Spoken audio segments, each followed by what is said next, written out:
Welcome to the fifth episode of the special series, How to Indigenous Governance and Diplomacy for the Now. Good afternoon to you all from sunny Oslo. My name is Tomohiro Harada. I am from Japan, and I'm a doctoral researcher at the Norwegian University of Life Sciences, specializing in international relations, but understanding and highlighting Indigenous people's context, external relations, and diplomacy is a core focus to challenge my own discipline. I'm extremely honored to be your co-host today along with Ghazali. And today, we're going to talk to some of the world's leading Indigenous peoples representatives and allies to discuss perspectives and practical ideas on this important topic. They're all leaders in their respective field and committed to inspire and empower Indigenous peoples around the world.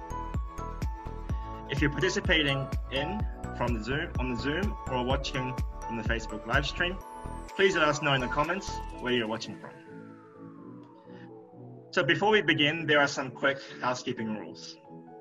First, the webinar series will be recorded and repurposed for the Gomaluku podcast run by Ghazali. Second, please engage with each other in this conversation through the chat or comments. Let each other know what your answer would be to the question that we're going to ask, and if you have heard a good quote. Third, please help us keep the conversation going on Twitter and use hashtag #HowToIndigenousNow. And you can tag Ghazali in your post at Gomaluku. Feel free to share any questions, screenshots, or feedback. And lastly, if you have joined us via Zoom, we have amazing supportive interpreters in Spanish, French, and Russian. And you can select the language of your choice below and make sure to put the original language on mute. So before we kick off this series, I would like to say thank you to DOSIP and interpreters for their amazing dedication to this podcast, or to the webinar. So without further ado, we should keep going to enable more conversation in the next couple of hours. And first, we have a guest from Binota Moidamai. He's an Indigenous Juma Tripura from Chittagong Hill Tract, Bangladesh. And for 20 years, he has been an advocate and follower of issues that deal with Indigenous people's empowerment. He's currently affiliated with the Bangladesh Indigenous Peoples Forum and an Executive Council member of the Asia Indigenous Peoples Pact, AIPP. He has been recently appointed as an expert member of the UN Expert Mechanism on the Rights of Indigenous Peoples, EMRIC, a subsidiary body of the UN Human Rights Council between 2009 and 2014. He coordinated and led the Asia Caucus in the United Nations Permanent Forum on Indigenous Peoples Issues and EMRIC. And he was a GCG member for Asia for the World Conference of Indigenous Peoples in 2014. Great to see you, Binota, and Ghazali, as usual. Let's start. Hey, thank you so much, Tomo, for co-hosting this. I see there's an empty bookshelf in your background. So either you just moved in or you're moving out. Which one is it, by the way? I am moving out, unfortunately. My wife and I are heading to Chile for some work with the Norwegian Foreign Ministry. But she already left today, and I'm leaving next week.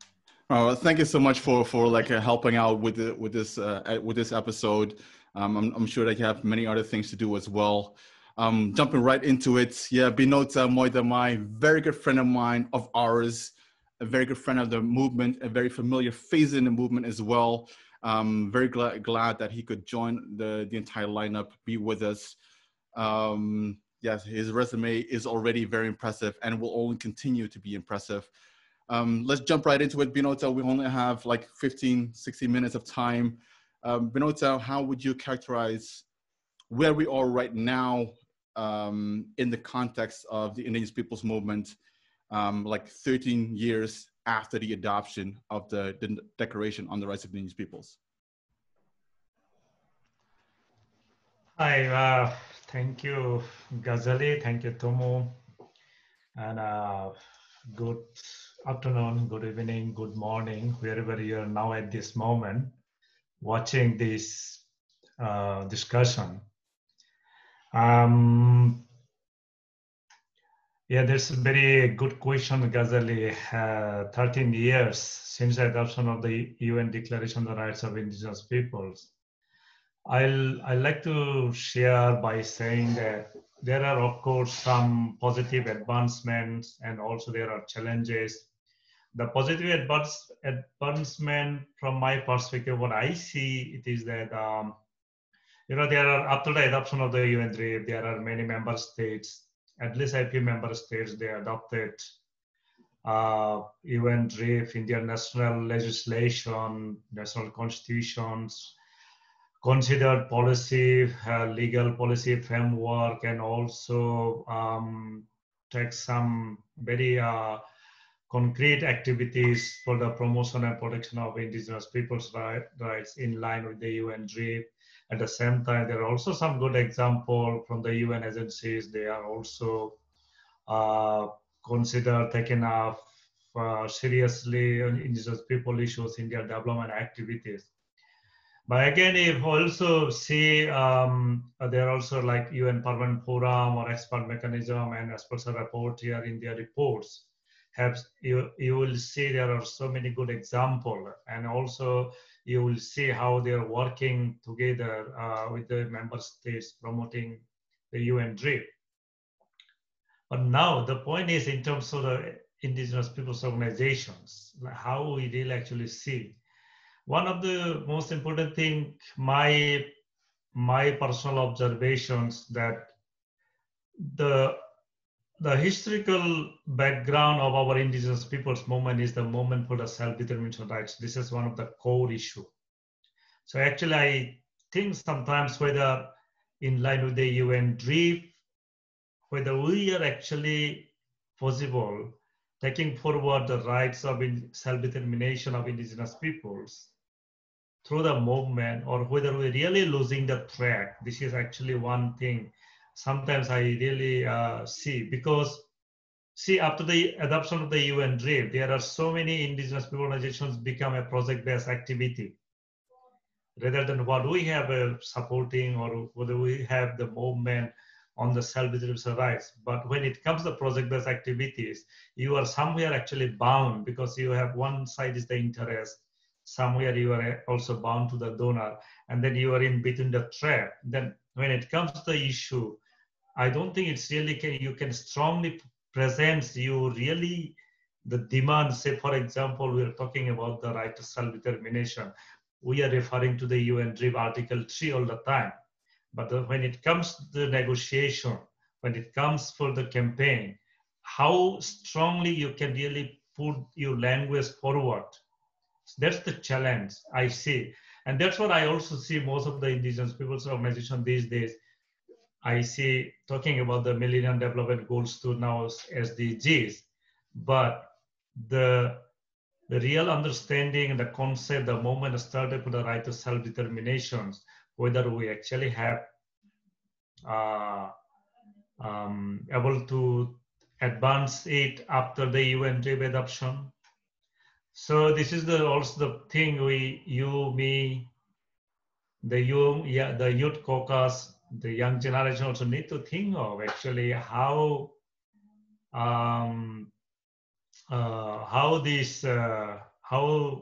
we can develop the movement from the lens of political context, the youth self-determination rights, instead of more focusing on the project-based activities. And I think if we continue, this is my observation, if we continue too much project-based activities for this and that, then I don't think the real concept, the understanding the self-determination rights, whatever it is, your health, your cultural rights, identity, this and that, but all the center is a self-determination rights. So this is the most important thing. So talking about those project-based activities, I think right now it's already being a little bit at odds with the rights of indigenous peoples. We should have that as a priority, and now you see the project-based activities more become a priority. all right, we talked about previous 13 years. Let's talk about next 13 years. What is in store for us globally, and just your thoughts on it, and maybe also linking it to the Juma peoples of the Chittagong Hill Tracts movement. Anything that you see or want to see there as well? See, one of the thing is now we have UN DRIP, and then also we have some legal instruments, and there in many countries also they're developing legal policy framework positive to indigenous peoples. But on the other hand, we also see there are many countries indigenous peoples are struggling to get recognition, to get their constitutional rights, all this and that. And then if you also see the ground of the indigenous peoples movement is all about, their land rights, their self-determination. And then again, if you see, because of that, you see there are so many arrangements between government and indigenous peoples. So from the Bangladesh perspective, what I want to see, like, because I'm coming from the Chittagong Hill Tracts region, this is one of the most heavily militarized and conflict zone. And then you have a 1997 peace accord. So what I expect, this is basically to establish peace in the Chittagong Hill Tracts region, and for that region to implement the Chittagong Hill Tracts Accord 1997 properly. And also this, I feel that through implementing the Chittagong Hill Tracts Accord, it will respect our distinct culture and identity and empower our governance in the CHT regional governance structure. So that's what I want to see next 13 years. Governments are really coming forward positively. And yeah, how would anything that the movement in Bangladesh can help you with realize your vision, and any tangible, practical ideas that you have, or like brain farts, or just napkins, notes, anything that comes to mind? Well, that's really very big question. The thing is, to me, indigenous people issue is a political issue. And it is not only my country. I assume that this is most of the countries where indigenous peoples are in the street, in the movement for their rights. And this is also the considered most important political issue. So the political issue, it should be resolved through the political means. And then the most important thing is state should also acknowledge of our contribution to the state building process. Post-colonial or any colonial era, indigenous peoples has been contributed of the state building process, but their contribution has not been recognized until today in many countries. This is the thing, like, we expect to survive with respect and dignity, and also to be more inclusive in the state building process and to be part of the state. But the state behavior is negative. So this is the thing we have to see from the political lens, and state should open the door for the indigenous peoples with trust and good faith. I think that way we actually can develop it. Quickly going into representation, I know you have a lot of amazing thoughts on that, and I think that those thoughts should be at least known by the movement. Asian representative, according to IVGA, 70% of indigenous people, the world's indigenous peoples, are in Asia. Massive amount of indigenous peoples. Any insights in how representation can be ensured by AIPP, so Asian Indigenous Peoples Pact, which you are executive council member of, or the Asia Caucus? Well, at this moment, I'm not representing AIPP here, but of course, as an individual, what I can say, AIPP, Asian Indigenous Peoples Pact, is a federation member-based organization, okay? The most important thing is that those who, now AIPP have 48 members in 14 countries. The positive part is that most of the members is a movement organizations at the national level. So they are national organizations. So most of the national level movement organizations are part of the AIPP. So this is one thing. And then the leadership or representation also comes through the members selection. I mean, the members, they choose their own representative to the executive council as their voice. So that's how the governance is structured here. But now if you see from the perspective of the Asia Caucus, it is much more wider than the AIPP, because AIPP is limited to the member organizations. But if we see the Asia Caucus, it's a much more wider, because any indigenous peoples organizations from the Asia regions can be part of that, and also those who are directly participating to the UN meetings, they can physically, those who are physically there can also join and contribute to the discussion. And actually the good practice is that always we had a very, our decision-making process was a collective. It is not the single thing, and also we collectively implement whatever we take the decision. So this is the beauty. So that's why how actually the leadership and governance and the representation also, align together to each other. Moving into like your role as a representative of, not representative, you are expert member of the member of the Expert Mechanism on the Rights of Indigenous Peoples, representing the Asia region as an individual expert. What's your way of representing Asia in the MRIP? This is the thing. The way I want to see here, my position, I actually try to build a relationship with the member states to fulfill the mandate here. One is the thing like implementation of the UN DRIP. So, and most of the Asian states actually supported, except one or two abstention. So this is what I want to see actually, the cooperation from the member states and also with the indigenous peoples. Let me tell you one thing, the way I see MRIP is, think that way, the example. MRIP is a fish of the ocean, and the indigenous peoples is the water of the ocean. So fish cannot survive without water. For me, MRIP cannot survive without the indigenous peoples. So that's why how I see the close collaboration and also putting forward our agenda together. Binota, I see Tomo waving for attention, like he is waiting to anxiously to answer if I ask you some questions. So I'll give the floor back to Tomo now.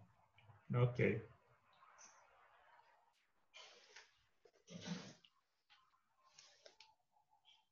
I didn't hear you, Tomo. I think you're. Yes, sorry. Binota, it's very nice to see you and see you well. Yeah, hi, nice to see you.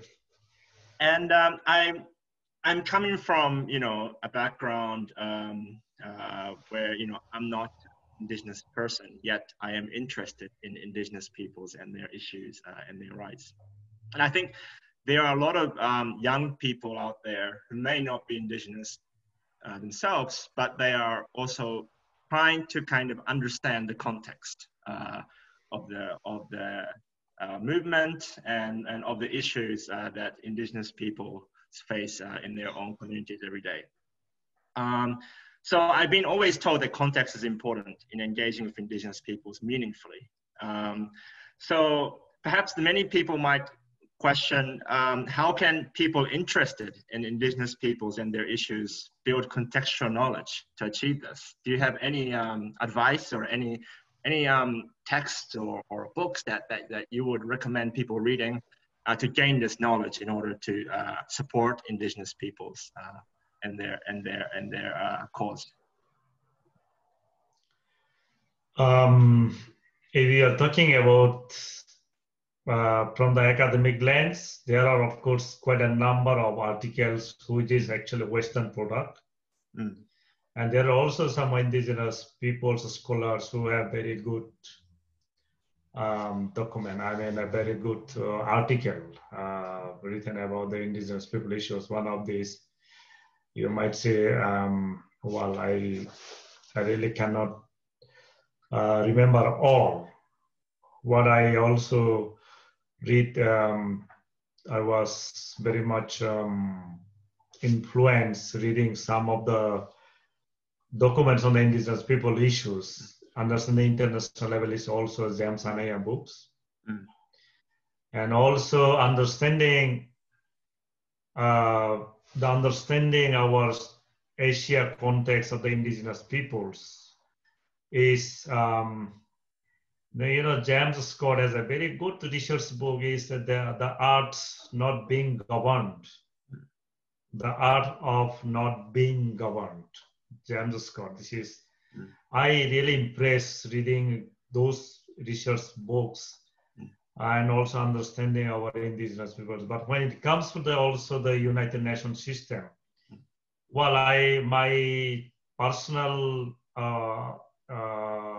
navigation was reading more the UN documents, the report, and in the Working Group Indigenous Populations, like, for example, Madame Daes report.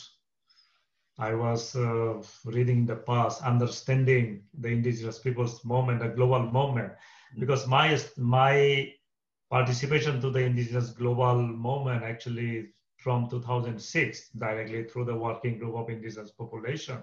So that's how I actually try to understand the dynamics, the situation, the politics, the diplomacy as well. And by the way, just come in my mind, the topic Ghazaleh has put it forward from my point of view, it should be one PhD thesis. Should we think of actually, this is, I think about it because indigenous governance and the diplomacy. And also we also see from the international relations perspective, diplomacy, state-to-state diplomacy or track 1, track 2 diplomacy is quite, many things are there. I mean, time is very limited, so cannot share, but it's really important also to think of from indigenous perspective. Thank you, Binota. Binota, I have a final question for you, and I see that coming up in the chat as well. Any possibilities or ideas that you have about collaboration of indigenous peoples with United Nations or UN mechanisms, or vice versa? Any ideas? The collaboration, of course, so far I know after the World Conference of Indigenous Peoples, since then I see the collaboration method has also a little bit changed. But what I see, the collaboration is actually to see from the more on enhanced participation perspective to the UN system. It is all the UN processes. Actually, this is very important. The participation of indigenous peoples, full and effective participations, enhanced participation issue. So that's where actually can build the collaboration. Otherwise, if you don't participate, you don't have the role of effective participation and consultation and taking the decision, then you really will not understand indigenous people issues. I mean, not you, but those who are actually, those the UN agencies actually dealing with. So they should open for open up for the effective full participation of indigenous peoples. So that's why how the collaboration will strengthen or increase or enhance, whatever it is. So for that reason, I think the one way the current discussion going on, the enhanced participation of indigenous peoples, like you had in Kyoto, this is actually very important avenue to take forward this discussion to the upper level, even though there's one only the General Assembly and Human Rights Council level. But the discussion should be continued how really can enhance to other mechanisms as well. So that's how I see the collaboration with the UN system.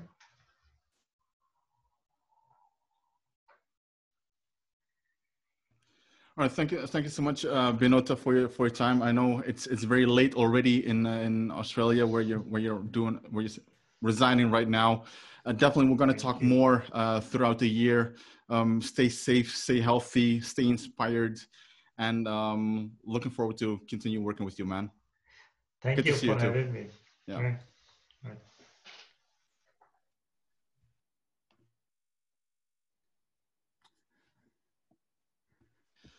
Tomo. Okay.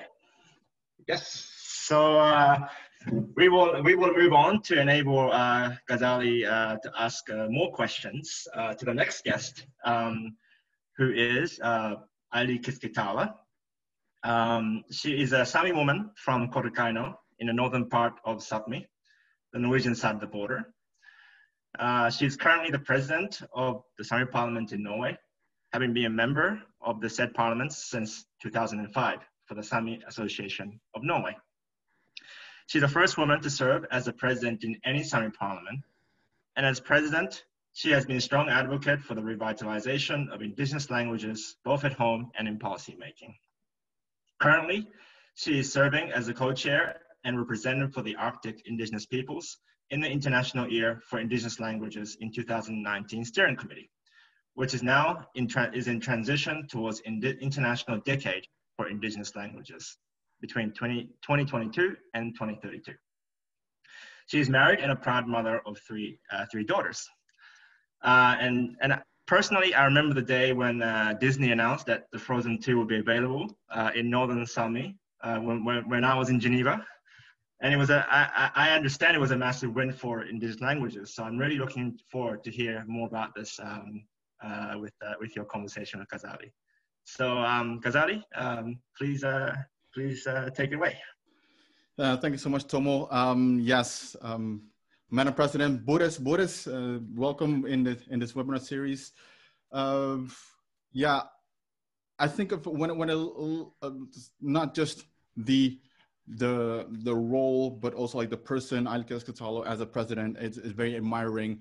We have see a lot of indigenous women, indigenous girls, ladies are very inspired by your conduct and your work.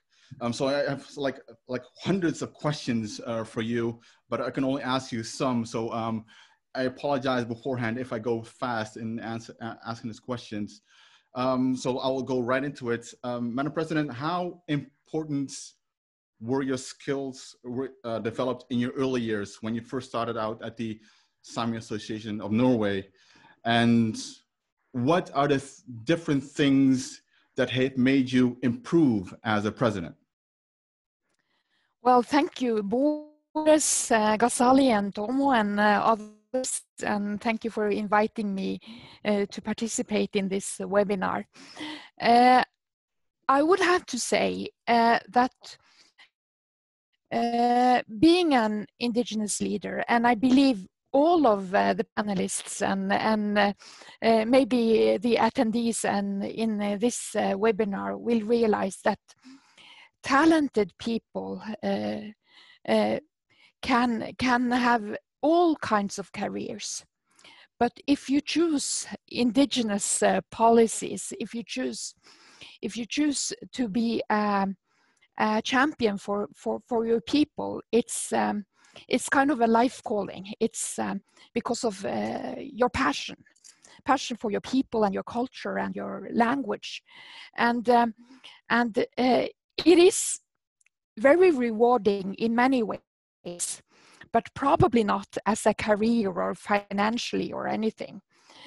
So if you want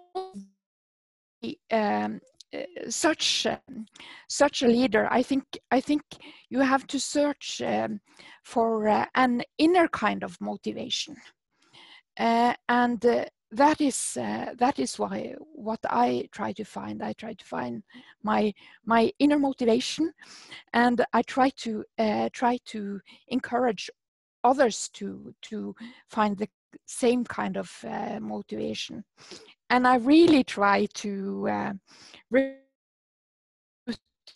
people who inspire me, because that is probably the smartest thing you can do as a leader, be together with other people that are inspiring.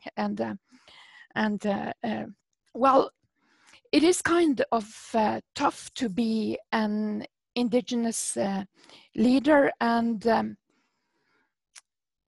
I think what I learned in my earlier years in the Sami association was to, if you wanted to have something done, you had to do it yourself and hope and encourage others to join you in the work. And I think that has kind of worked for me, and it's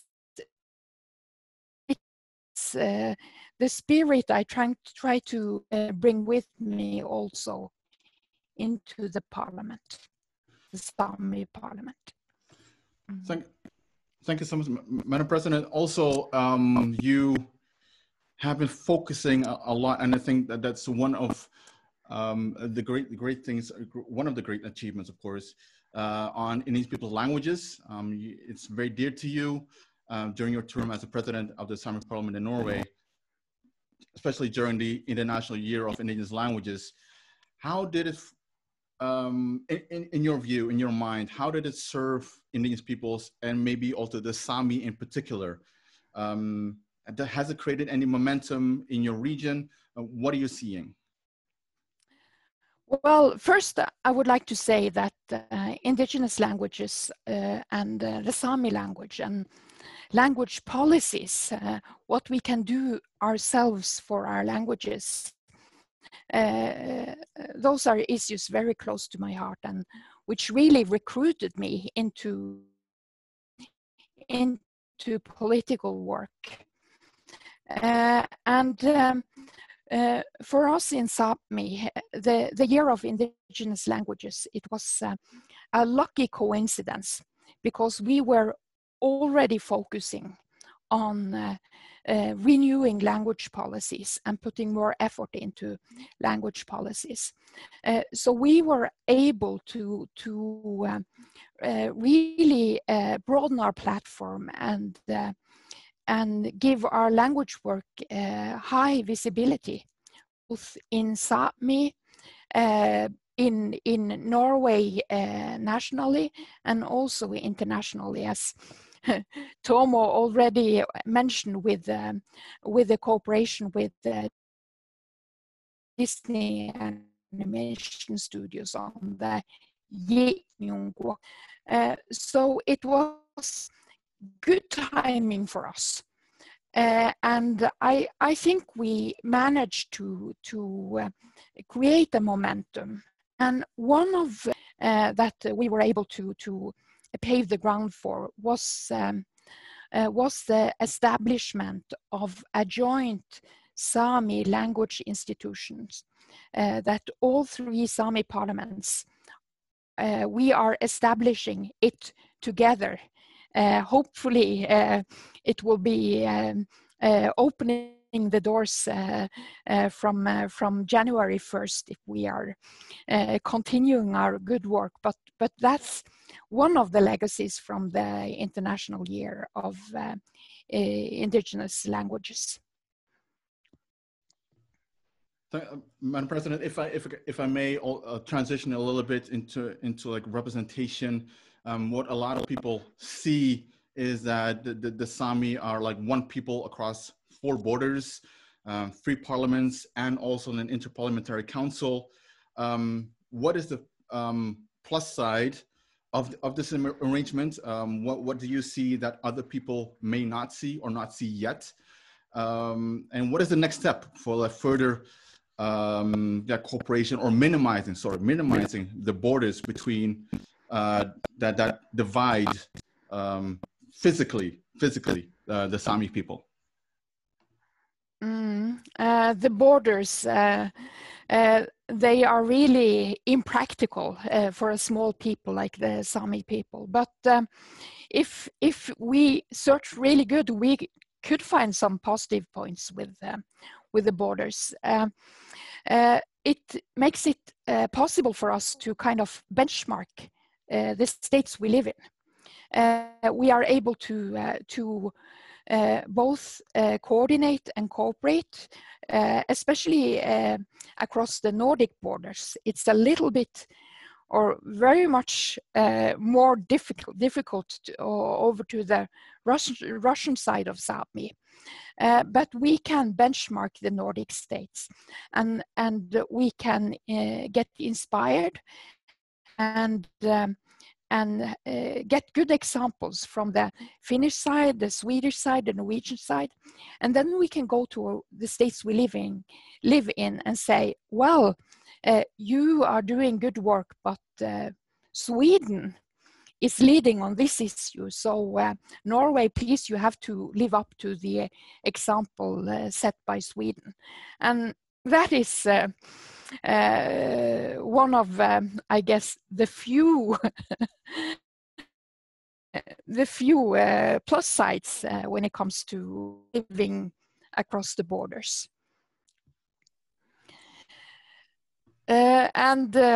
I already mentioned our joint language institution, and I think it's historical that we are, as 3 Sami parliaments, soon able to build joint institutions. You cannot imagine all kinds of administrative hassle that the borders when the borders complicate such joint efforts. But I hope to see more on the ground cooperation between the Sami parliaments, and language is a natural starting point because our languages cross the borders as well. Thank you so much, Madam President. I see, again, I see Tomo laughing and really wanted to get into this conversation as well.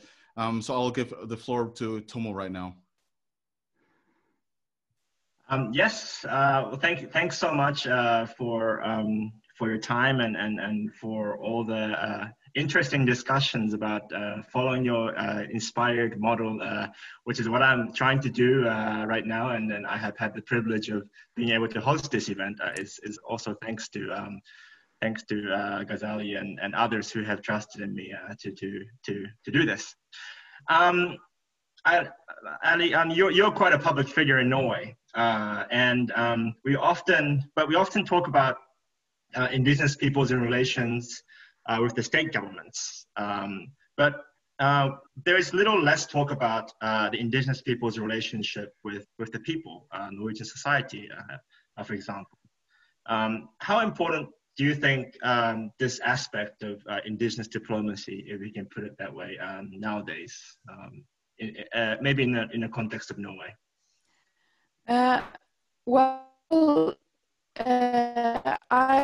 I think the relationship with our neighbors is our neighbors, because we are really neighbors. We live together in the same communities in most parts of Norway, and as Norwegian majority Norwegian being in majority, we really need their understanding. We need them to be educated on our issues, to understand, make good decisions when they are not allowing us to participate in an educated public. And we need some kind of solidarity with us as an indigenous people in Norway, and a minority also in Norway. And I have hopes for the process of truth and reconciliation. As you might already know, Norway has a commission set up and they are currently working. And one of their tasks is to engage with the majority public, and reframe our joint history, you might say. And I have hopes that this will be a good contribution for the future. The educational system should really contribute more to build understanding on the Sami issues, because we have some conflicts of interest between the Sami people and majority people of Norway that are really hard to solve and navigate in, because of lack of knowledge of our people, our culture, our needs. Well, just to follow up, where do you think you see an opportunity for your neighbors, majority Norwegian society, to kind of access knowledge, to build capacity, to understand, build empathy with the Sami people's causes and issues? Well, we have a big school, a revision of which is going on in these days, and the Sami Parliament has succeeded in strengthening the Sami, the knowledge on Sami in the national curriculum.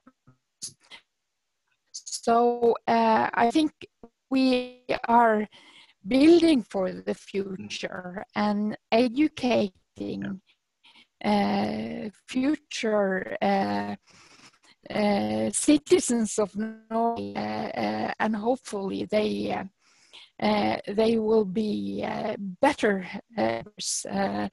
than Norwegian have been in the past. Yes, thanks. I was about to say that whenever I go to the Samisk Kust, there is a painting by Norwegian children. I think several Sami artists were involved in this project, and I'm always glad to see non-indigenous people in the Samisk Kust engaging with Sami people and just trying to build understanding of the people's cultures and the context. So that I'm really happy about that too. I guess we're running towards the end of the time. I want to ask about your future, as you will not be standing for re-election for the Sami Parliament. Do you have any thoughts, idea about what your next plan is after your tenure? Well, it's correct. I'm not campaigning for the next election next year, but I'm really trying to focus on what is happening now in this term, and doing the best I can for this term. But maybe I would return to my childhood dream on being a writer and to write creatively the great Sami novel or something with a happy ending, of course. Yeah, Ghazali, thank you so much for the time. I guess I'll pass it back to you. Thanks, Ali, for your comments. Madam President, maybe a final. I wanted to give you the final word. I don't want to, say thank you, but I'll give you the final 2 minutes. Anything that it's in your mind that we have not talked about that you still wanted to tell us, or want any people to think about? Anything that you still want to have covered. Well, thank you. I would like to focus on the fact that we are joined together here today on this platform because it is, I think, one of the greatest gifts that the majority society or the Western society or Eastern society even have given us is the possibility to connect over great distances through the World Wide Web, through technology. And I think this generation of indigenous leaders, policymakers, they will have great benefit from using modern technology to educate themselves, to coordinate indigenous peoples' efforts on the international level, and to learn from each other and to inspire each other.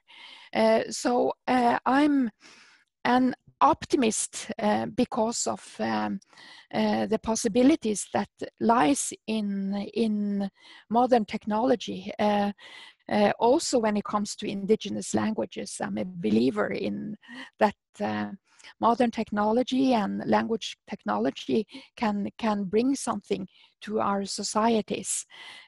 So I think that is a great message, or something to keep in mind for us, that yes, we struggle sometimes with the majority society. We struggle with what they present to us, what they force upon us, but we might in some cases be able to utilize what modern society can offer us to the benefit of our peoples, our languages and cultures. So I think I'll close with that and say Gitu, Olo Gitu to you all. Olo Gitu, Madam President, for your time, for not only just for your time, but your service as well, years of service for the Sami people and Indian peoples in general. Much appreciation for that, and very good luck with picking up your childhood dream. I'm all for picking up things that you wanted to do, always have wanted to do. So very much looking forward to reading that book. If it's in Sami, I will definitely learn Sami to be able to read that book. Thank you so much, Madam President. Tomo, who's next? Okay, so next speaker is Pavel Slianziga, and he's a doctor, right? So Pavel comes from Udege Nation with population of just over 1,400 people in Russia's Far East. As a scholar and activist, he has a long record of working as a professor, teacher, counselor, and advisors on indigenous people's issues at local, regional, national, and international and global levels. Some of his work include being the chair of his community council in Udege Nation between 1995 and 1997, a member of the Permanent Forum between 2006 and 2014, member of the UN Working Group on Business and Human Rights between 2014 and 2016, an advisor to the governor of Yamal Nenets region in 2018. He's currently the president of Batami, the International Indigenous Fund for Development and Solidarity. And through his activism, he has won many conflicts against state and regional authorities and changed the law to protect his people, lands, and territory. I'm really looking forward to hear what he has to share about his community and his work. So, thank you. So everyone in Zoom, please go to your language interpretation, pick the Russian language so that Pavel can speak in the Russian language, and make sure to mute your original audio, of course. Привет, Pavel, спасибо for being with us at this webinar. We had Rodion a couple of weeks before. We cannot have voting without having Pavel. So thank you so much for being with us. Pavel, like Tomo already said, you're from the Udiga Nation, relatively small, but very strong. And that's something that people need to keep in mind. You have won many battles against the federal Russian government, especially when you consider that that government is the Russian government, of course. Some context so that people know what your political struggle is, what is the big goal of your nation, and how do you see your contribution in it?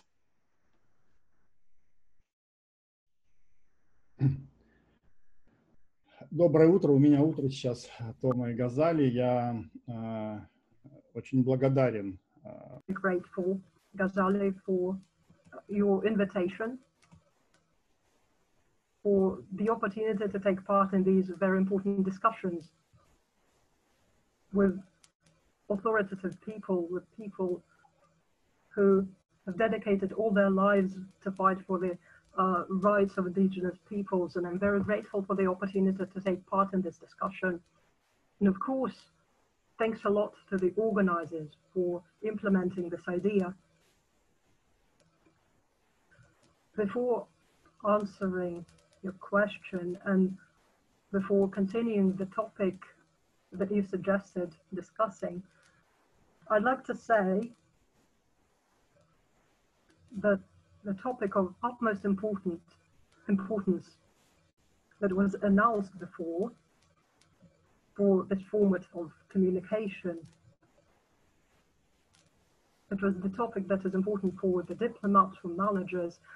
We should always remember the diplomacy management. These are only components. These are only the instruments for our work. We should always remember the goals, our tasks that were set before us. We need to use these instruments to fulfill our goals. And in this discussion, I'm going to talk more about our nations, about our peoples, about our fight for our rights. And today, I'll try to mention a couple of points of our work, to focus on them. The first one is responsibility. We need to understand that when we demand and protect our rights,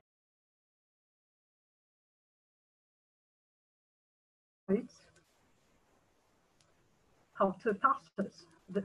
One of the facets is responsibility. And Ghazali had just said that we did achieve some results, good results, that was conducted together with the authorities, with other important figures. And I believe that we achieved our success because we always understood our share of responsibility when we want to protect our rights. And it's no secret that unfortunately, indigenous peoples are part of the society where there's lack of access to education, to healthcare, where people suffer unemployment, where alcoholism and other problems are permanent, and it's всегда с этим происходят большие проблемы. years who have been suffering these issues. And in our society, in our community, we've always understood that this is our responsibility. Люди принимали To ensure that people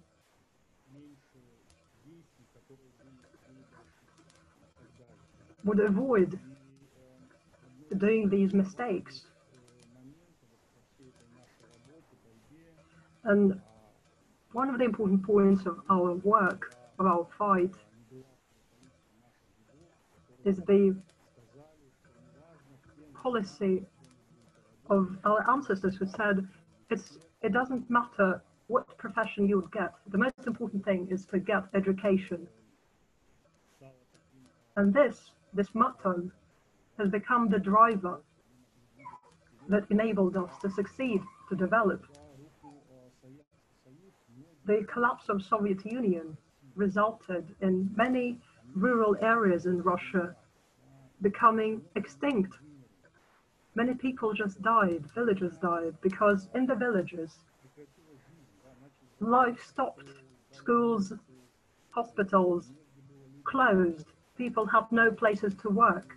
And people started leaving for big cities where there are jobs, where there are conditions to live. And Udege, our community, did not dissolve.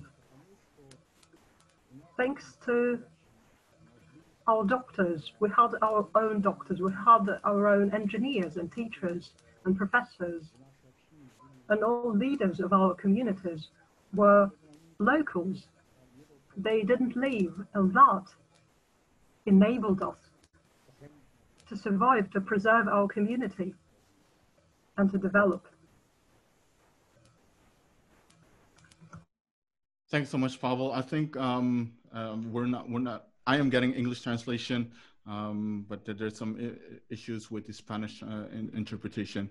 But thank you so much for explaining briefly the Udege nation and like what you're facing, and also like currently as well. We talked about aspirations, like national aspirations for your nation. The topic of this webinar is about governance and diplomacy. How are you organized to achieve your national aspirations? Do you have an indigenous authority or any other kind of arrangement? Ghazali, мы всегда... Ghazali, starting from the 80s of the 20th century, when we started facing all these issues, we had to delve into the issues of our people, and we decided that the most important goal is to control and govern our territories, our natural resources, and to preserve self-governance. At that time, we held a lot of negotiations. We had the opportunity to hold negotiations, actual negotiations, and I remember that at one of such negotiations, the governor of our region said to the Udege nation, you want to take control and the governance over your lands, and we are ready to give you that, but otherwise you wouldn't get any funds, any financing from us. And we had a lot of debates. We had a meeting of the Udege, and we took the decision that we're going to say that we don't need the money of the state, the money of the governor, and we decided that we need to control our lands and to govern our lands, and we succeeded in that. Our debates were very serious. No one was going to tell us to leave, but we just wanted to continue living in our lands. And the majority said, we can do without the financing of the state, and that was our decision.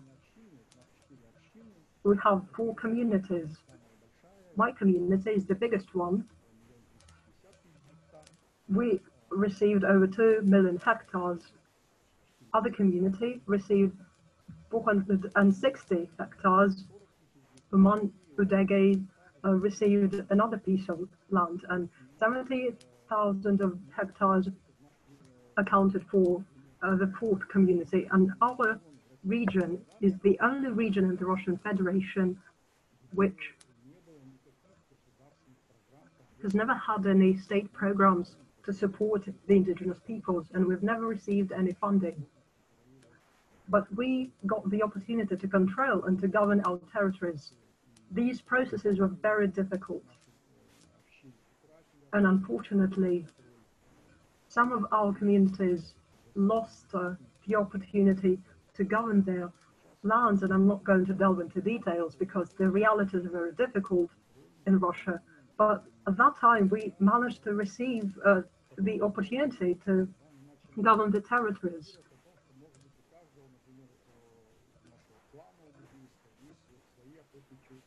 Each Udege community had our own hunting lands, and we decided not to divide these lands, not to separate them. And I said that the Udege territory should be the common territory for all the Udege.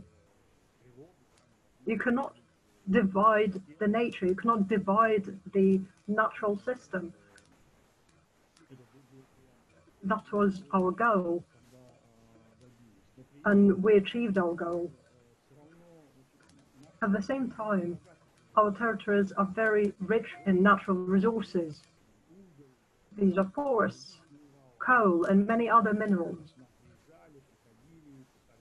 And many people tried to negotiate with us, tried to get the opportunity to work in our territories, to get our natural resources. But we managed to protect our rights.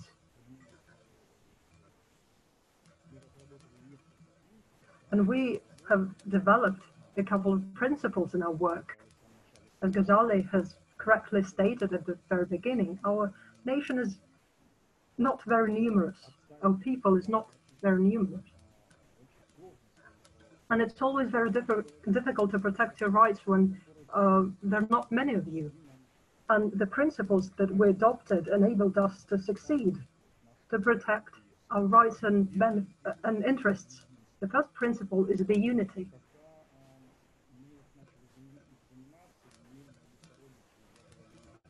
When we just started our work, I was just a young teacher. I had no political aspirations. And my people just came to me and said, our territories can be taken away. We need to do something about it. And I said, we need to be unanimous, because if I will be the only one who's going to fight, I will just be arrested. If we are, well, let's say 100, group of 100 people, then for the whole people, we won't be able to be defeated. And we have always been together. Another principle that is very important, it's the trust. We've always said, whatever others say to us, whatever other people make up about us, we need to trust each other. If there is misunderstanding, we need to discuss it openly. We need to discuss all the issues. And then I was elected the chairperson of our Udege Council. And when I went on business trips, the authorities, the regional authorities, the local authorities would try to take my mandate, to take powers from me. And they would come to my people and they would say that he betrayed you, don't trust him. But my people would say, no, he will come back. His family is here, his children are here. If he comes back and he will say that you're lying, then we won't believe you. And this trust, it's very important. It enabled us to protect our rights. And the third principle is openness and transparency. We discussed all our issues in a transparent mode. I have been criticized a lot. Everyone would criticize my actions, but my people would stand by me. If I made a mistake, we would correct these mistakes and we would move forward together. And all that enabled us to move forward.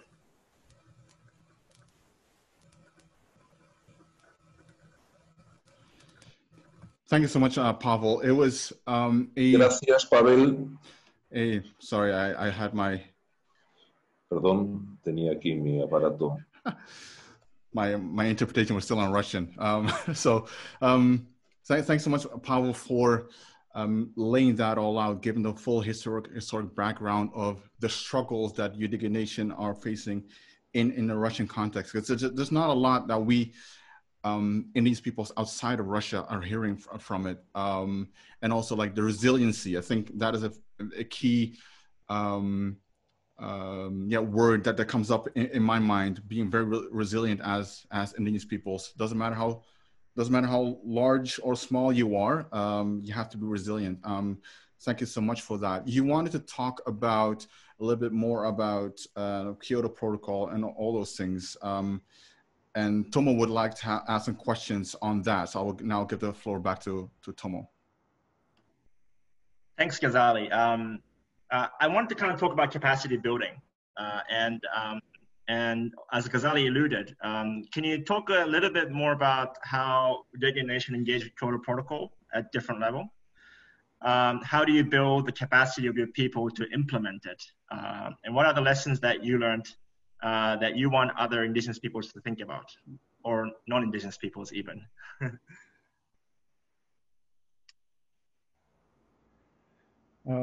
Спасибо большое, Тома. Но сейчас вот работа по Киотскому протоколу — это уже история, да, но для нашей общины она была очень успешна. Здесь, конечно... It was a success story. And I must express my gratitude to the WWF that helped us a great deal. And I must say, when we just started, or at the beginning of our negotiations, it was clear that it was important to preserve our nature, our territories. And we needed to think how we were going to develop, how we should develop our economy, what social programs should we adopt, should we support in order to preserve our natural resources. As for Kyoto Protocol, we managed to succeed at the very beginning in order to enter the market that was developed by the Kyoto Protocol. We needed to have the document that would state that these are our lands, these are our territories. When the Kyoto Protocol came into force, Russia changed the law, and unfortunately Russia lied to us. When we just were starting our battle, in the Russian law, there was the law that would state that the lands could be used by the indigenous peoples. That's enabled us to control our lands, but then the very important phrase was taken out of the Russian law, and then it was substituted by the word ownership, and it was substituted by the word rent. But Russian land is very rich in natural resources, and no one would give these lands transfer it to our ownership. So we needed to rent these territories. And once we started the negotiations on the Kyoto Protocol, we were told, if you rent these lands, if you rent the territories, you would have the access to the lands, and we would be able to continue our work. And then it turned out that our lands were at the auction,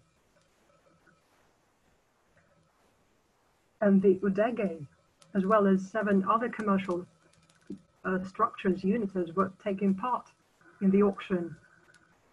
And of course, as the UDEGE people, we didn't have big opportunities. And I needed to work on the diplomacy, to use the diplomatic methods to hold negotiations with the civic chamber of the Russian Federation.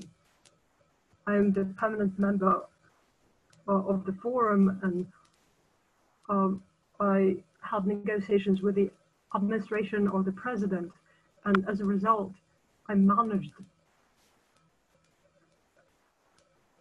to achieve the important goal. There was pressure on the governor, and the territories were given back to the Udege peoples. But of course, it was the rent terms, and the German Bank of Development helped us through the WWF. We received the grant for 3 years, and the German bank gave us funds so that we could rent the territories. It was absurd, but it turned out that we needed to rent our lands from our own state, and we used German money to do that. And then, as a result, we succeeded, and our community took part in selling quotes. We sold them to 2 enterprises. One of them was in Germany. International negotiations, international agreements were also taking place or taken into account, and that gave an impetus to our community. We managed to earn money, we managed to guard our territories, to take part in social programs. That was very important. And I believe that for indigenous peoples, indigenous communities that live far from centers, that live close to nature, it's very important to use global mechanisms that are being developed. And of course, you need allies, those who will help indigenous peoples. For us, these global mechanisms are very important.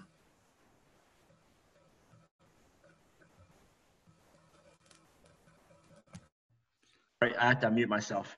Well, thank you, Pavel, for your words, and I get the sense that, you know, since this seminar is how-to, I get the sense that in Udege Nation there are a lot of people who know how to do things, whether for the local community, whether within a nation, but also beyond that, at the regional and international level. And in a sense, for a nation of that size, you also mentioned that Udege people are well educated, whether within their local context, but also beyond the local context. And this has obviously served the nation very well. And I'm just wondering, you know, how does this happen in a nation? What makes this possible in such a small community that you're from?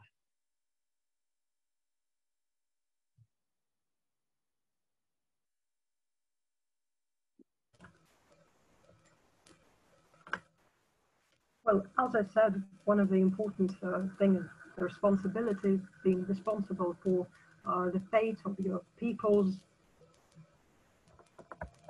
the fate of your family. And the people should also understand that no one is going to solve your issues. No one is going to help you.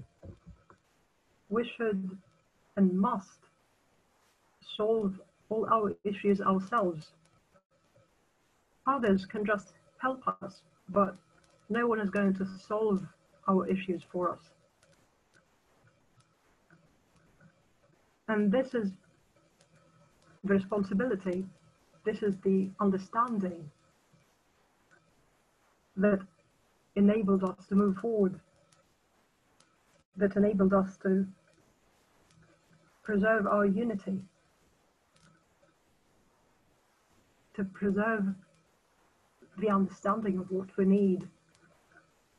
I'd also like to comment on one side of responsibility. Many times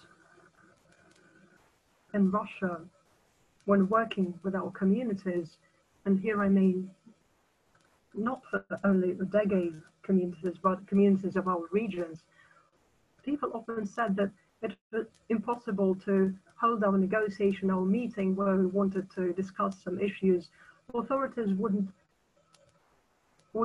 give us the opportunity to hold the meetings. And in many regions, indigenous peoples would say, well, you know, we held our meeting and we held concerts and parades, and the governor also took part in our meeting. We had a lot of politicians and high officials, but I've always said, you know, when the Udege community meet, when we discuss our issues, we didn't have governors, we didn't have any concerts, we just united, we just found the opportunities ourselves, we found the funds in order to discuss our issues. And this is very important because we were independent. And I believe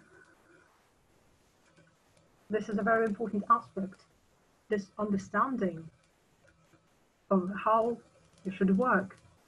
Because if you ask for your rights to be implemented, you need to understand that it comes with responsibilities. And also another aspect I'd like to comment on.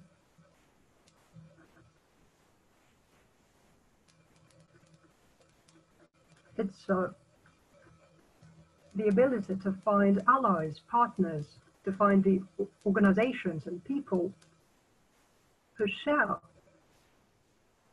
your goals, your ideas, who understand your issues.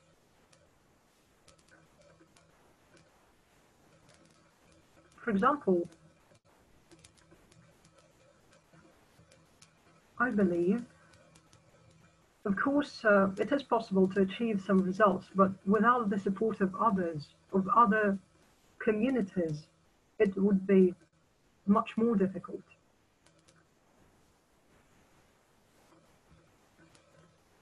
When, for the first time, we started fighting for our lands at the end of the 80s, the Soviet government just sold our lands to Hyundai Korean company. And the Udege people started fighting for our territories. And we got the support.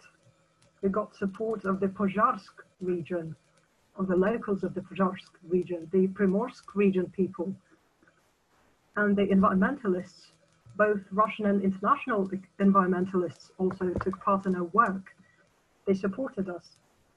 And then we realized that the heritage of the Ussurisk taiga forest, this is not only the heritage of the Udege people, but it's the heritage of all people of the whole world. And the Udege peoples, they finally felt that they're part of Russia, of the Primorsk region. And our friends from Canada, from Australia, from Japan, from the US, their support helped us to feel that we are part of the whole planet. We are part of the global community. And I think this feeling is very important for the indigenous peoples.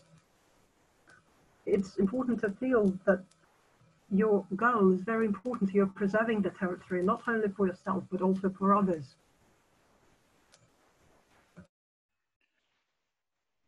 Pavel, thank you so much for explaining all that and sharing your thoughts. If you can, like, because we have to move on to the next speaker, on the next guest. If you could stay on for a little bit more, because two of our speakers just told us that they can't make it because of some other commitments. So what we'd like to do, if you're up for it, of course, is to do to let people ask questions, so that we or you, we as a collective can answer. So please, if you can stay around for a little bit. So so maybe Pavel, right now, is there any final things that you would like to say before we move on to the next guest?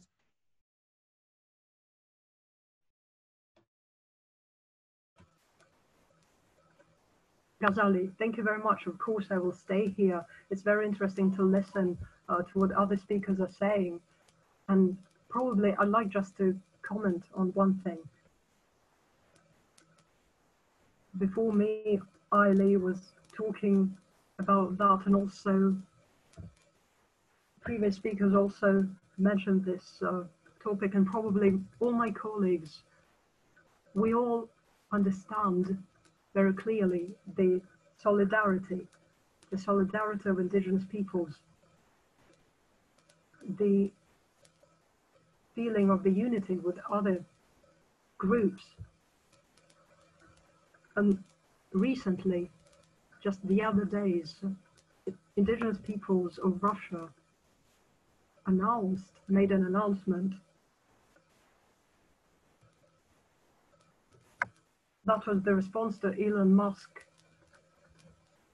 statement. Elon Musk said that due to the development of the economy, of the industries, nickel is in demand. It's important for his job, for his work. And Russian indigenous peoples, they made a statement, an announcement.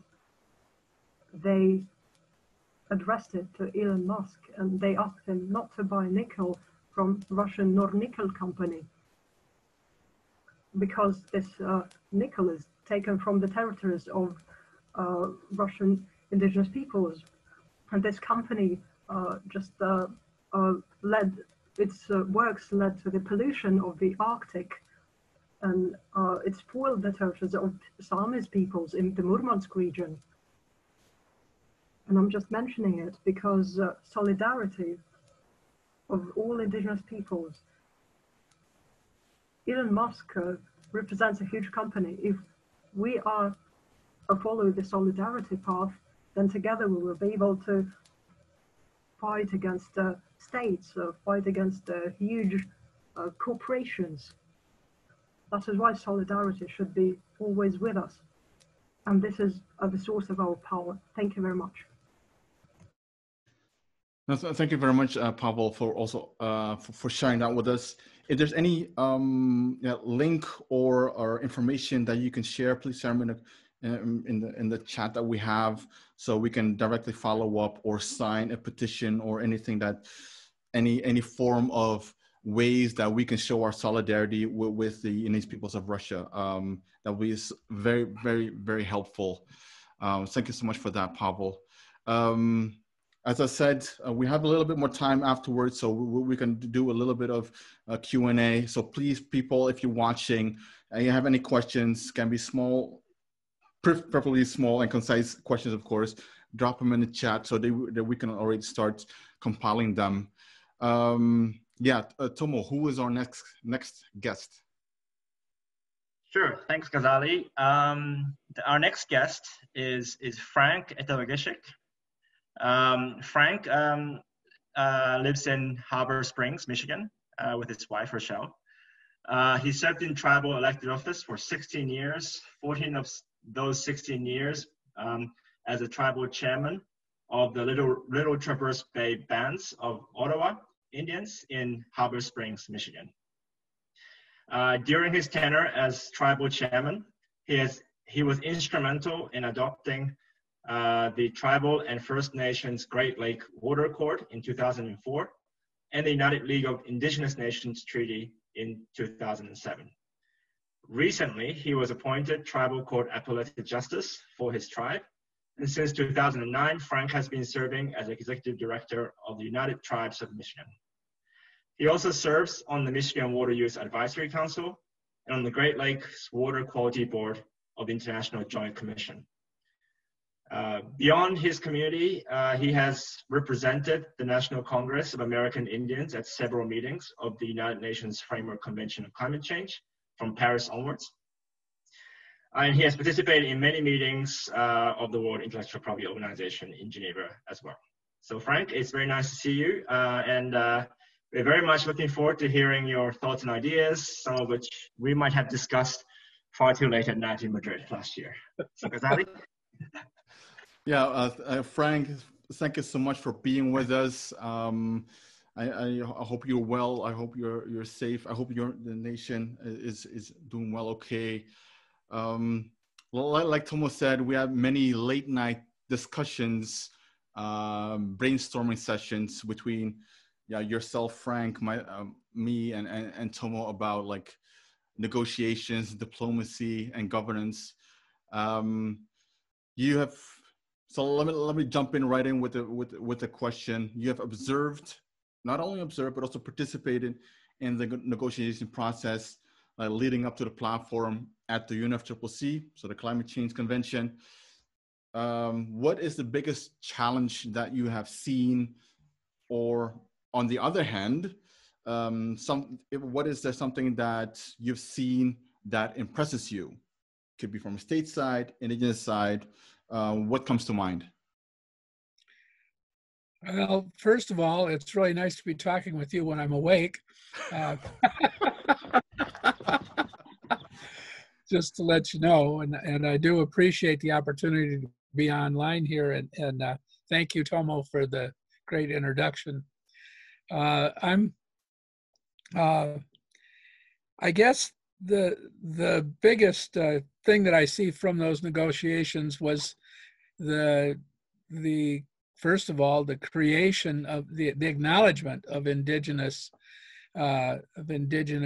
thought and existence within the Paris Accord in several different places, but particularly in the platform that led to the development of the Facilitative Working Group, which is for the first time in history, indigenous representatives that are selected by indigenous people are sitting as equals at a table with representatives from the various nation states of the UN.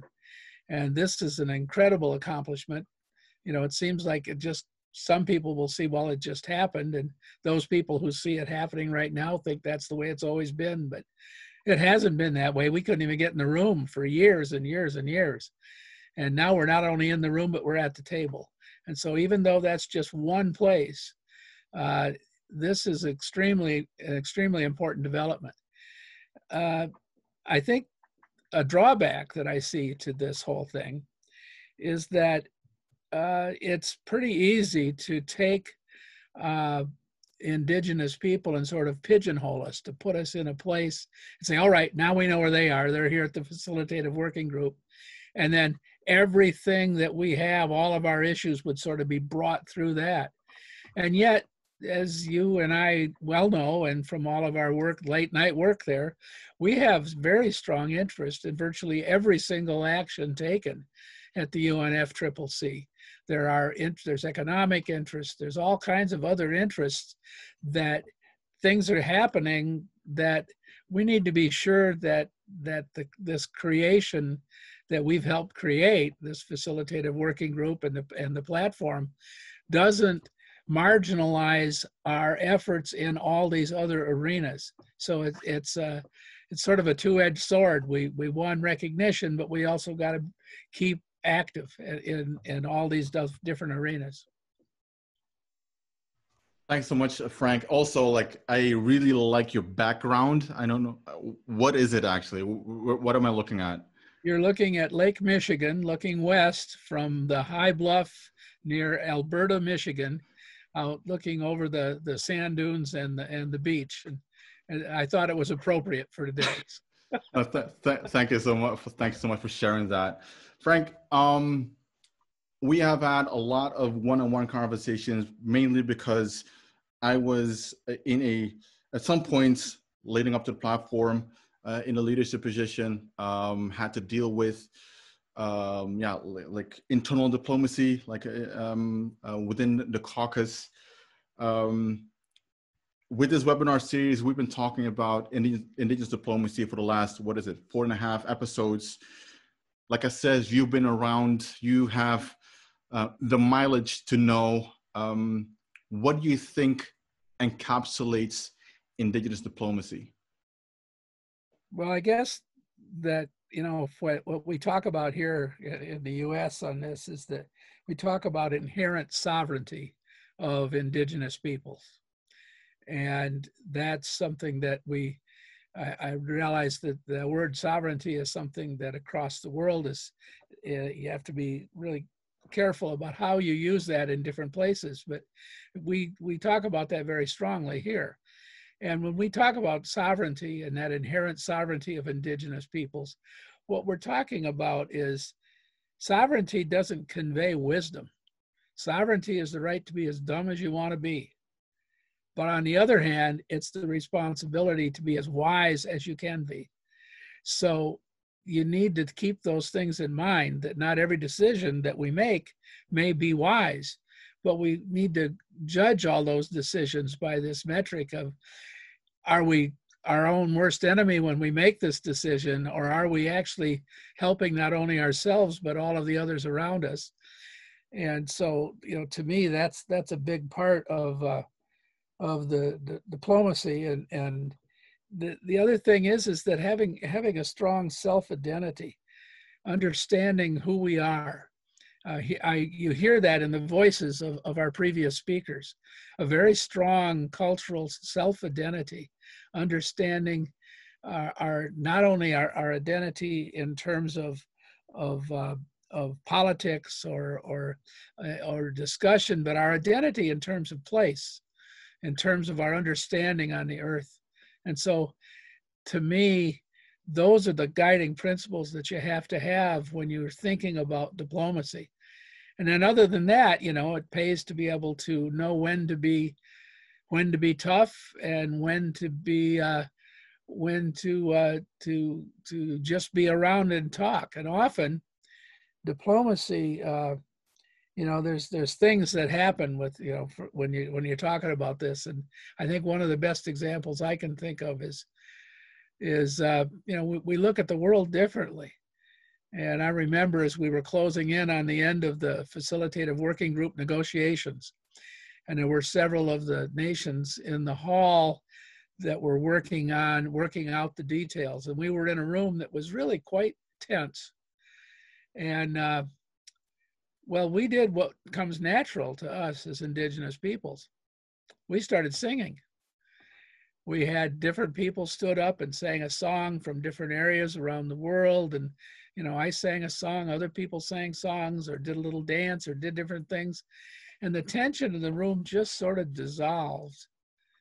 And when we got done doing this, after about 30 minutes or so of this, the people in the hall came in and they'd reached a decision. Well, I believe that our singing actually helped bring that about, that it helped lower the overall tension. It helped give people something more common. So that's the kind of thing that we rely on when we're talking about you know, diplomacy.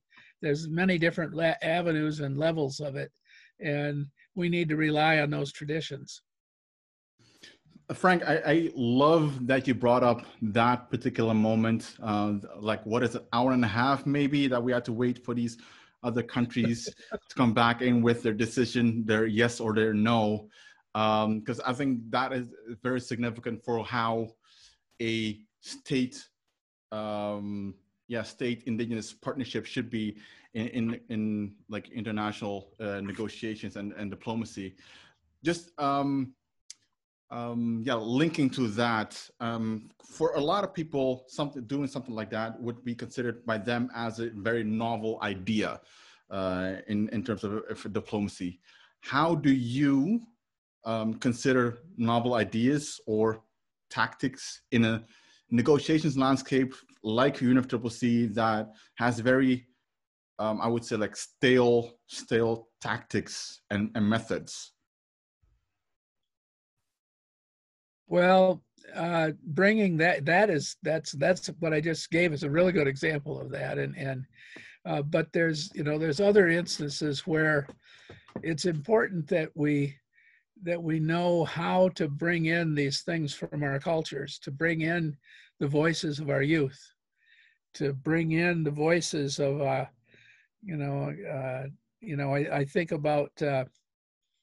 I think about our traditions and our ancestors, and we talk about 7 generations. And we hear that a lot around that we're to plan or to think about the consequences of our actions through a time period long enough to encompass 7 generations. And that's important, but we also have to realize that each and every one of us is somebody's 7th generation. And we are today those ancestors. We're giving voice to the teachings and the things that they brought forth. And so they actually speak to us. They speak through us, but who do they speak to? They speak to those coming generations. And so we're giving voice to our ancestors and adding our voice to them for those coming generations. Well, when we have that kind of a perspective, it gives you a broader sense of what's going on. I heard this so much from Russia, and from the Sami here, and and just these kind of thoughts are really critical to us in order to do this. And we bring that to the table when we come to these issues. And it's important for us to realize who we are. It's important for us to realize our strengths. And while we have strengths, we have scientists and science, and we have, the lawyers, and we have all these other people as part of us that are helping us integrate and to interface with these systems around the world. But what we have is this strength in our culture and this strength in our traditions. And we need to let that show as often as we can to help. It provides, I sometimes talk about how people are sort of willing to grant us a moral high ground when it comes to talking about respect for the earth and respect for each other. And that they just sort of assume that we're going to talk about that. And we need to remind them that is not just our responsibility, but it's everybody's. Perfect. Frank, every time you talk, it's so eloquently and also very, very good, easy to digest that. It's always a pleasure listening. So that's why I love talking to you, mostly because I get to listen to you and ask you questions and pick your brain. Frank, maybe a little bit more about your own choices that you had to make. Have you ever come to a point in your previous roles or seen during the platform negotiations, have you ever come to a point that you had to choose between doing what's good for your people versus what's good for the entire movement? Have you ever come to that point? And if so, how did you don't have to go into details, of course, but how did you make that decision? Well, I think often if we only take a short-term view of something, it seems fairly obvious to us that if we take a certain action that benefits us in the short term, that's better. And often though, that short-term gain on our part may not be a gain for indigenous people all over the place. And if you look long-term, if we make a short-term gain, it doesn't really help us that much because it divides our interests from protecting indigenous interests across the world. And, we talk about not throwing anybody under the bus. Well, we often want to be sure that we don't, as we take our actions, we bring everybody with us. Sometimes that's difficult because there are things that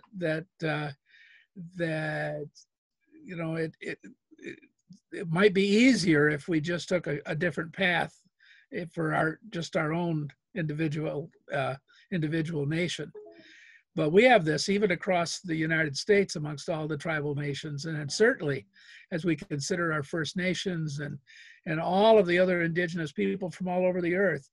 When we start broadening that and thinking about what a common issues that we all have, and dealing with colonialism and the remnants of colonialism and some of the current manifestations of it, and the problems that this has created, we have common interests, and it helps all of us when we all work together. And I think as you take that broader view, that's what helps you make those decisions. And sometimes it may hurt a little bit to make a decision that you could simply get something done really quickly for your own people, but it would not help in the long run because you'd still have so many brothers and sisters who weren't helped at all. Frank, there's something, I'm doing like rapid fire here a little bit, because I know there's something that you have been talking about for a very long time.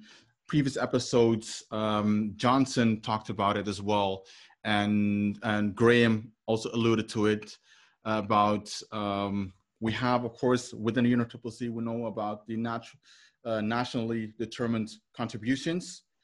Your idea of individual or indigenous, you can explain that in a little bit, indigenously determined contributions.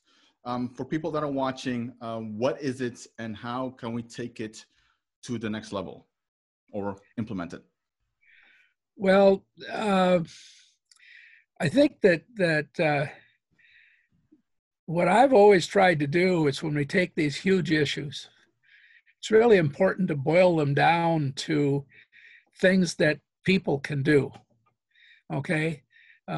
Because there's some issues that are so big that it's an individual, it's really hard to figure out how what you're doing is going to have an impact on it. But you need to try to think it through and how you can boil that down. And so I was looking at all of the NDCs that are part of the the Paris Accord, and part of all of these is a mechanism by which the nation states are working on trying to lessen greenhouse gas emissions, and their pledges of how they're going to do that. We look at that, and a lot of indigenous peoples, and most of us have actually put a lot of effort into guiding how those are put together. But at the same time, we talk about taking our traditional values and how we express those. And so part of that to me is that not only are there the NDCs that are out there, the nationally determined contributions, but as indigenous nations, we need to develop our own nationally determined contributions. But that term NDC is one that's built into the mechanism of the UNFCCC, and indigenous peoples, while we have an interest there, are not signers. So it occurred in Madrid, where the NDC morphed for indigenous nations into an indigenously determined contribution, an IDC. And a real quick example of that is at my own tribe here, over a 10-year period, we were able and we're a small tribe, 5,000 people, and we run a medium-sized gaming operation, a casino, and our tribal operations buildings. And over a 10-year period, we were able to save 43,000 metric tons of carbon just in efficiencies by changing our light bulbs and putting in more efficient motors in our air conditioning and heating, and by doing some other things, a small amount of wind power, and by using our cooking oil, converting that into biodiesel from the kitchens to run our natural resource department vehicles. That's just us, one. And if we take these IDCs and as indigenous people from all over the world, and this can be done in places where there's quite a lot of development, but if your development consists of a few electric lights and some generators, just making sure that those are LEDs and that they work, you can have a major effect on how much you're going to change. So by adding these indigenously determined contributions together, aggregating them for the next COP, which is several months now further down the road, but that gives us more time to organize this. We can show up and be demonstrating not only that we want the nations of the world to meet their pledges and to do their work, but we can show what work we're doing, and we can show what kind of things we're doing. So I think that IDC is really important. And I carried that just a little further to a PDC, a personally determined contribution. And this, for instance, is for those who are able to take the stairs instead of the elevator. We checked our elevator use. We sort of made it a common thing that people were discouraged from using the elevator at our casino, our employees, and they were encouraged to use the stairs. Well, not only are they healthier after a couple years of doing this, but we saved something like 56% of the electricity that runs that elevator was saved because we didn't have to buy it. And so there's a whole bunch of stuff that was not generated that using fossil fuels. So these kind of things, these PDCs, what can an individual do at home or in the kind of actions that they can take. And so I wanted to have it be down to a personal level, but also an indigenous nation level. And that's the goal of this process. Thanks, thanks, Frank. So yeah, let's give that some meat, like throughout, well, before COP, so start developing those IDCs and PDCs, of course. So many acronyms and abbreviations, but definitely want to add this one to our repertoire. Tomo, you have a final question for Frank? You're on mute, my friend. Hi, Frank. Hi. Thanks so much for being with us today. I have more like bigger questions, well, not bigger, if not, I mean, maybe it's a larger, put in larger context about what is going on in the United States and around the world, for example, exemplified by a movement like Black Lives Matter. And now I think that people around the world are sparking discussions globally regarding racial injustice and inequality. And to an extent, people from majority societies are also becoming more vulnerable or wanting to engage with people in the minority or even their own history, engage their own identity to come to terms with where they're from and who they are. I just wanted to kind of ask your view on, what are these people doing right? What are they doing right, and what are they doing wrong? And what do you want to see more of in the context of this global discussion surrounding racial injustice and inequality? Well, I think I can talk about a couple things, but I don't think I'm really here to speak what they're doing wrong, for instance. Right. I think that's not for me to say. But what I can talk about is that this is in many ways, this is another of those manifestations of the impacts of colonialism, and that as we try to decolonize our minds overall, all of us, indigenous peoples and people of color in general all over the world, we have, there's what's happened with the Black Lives Matter movement has been something that this movement was there all along. It's been there. It's been part of what we've had to, what we've wanted to get out, but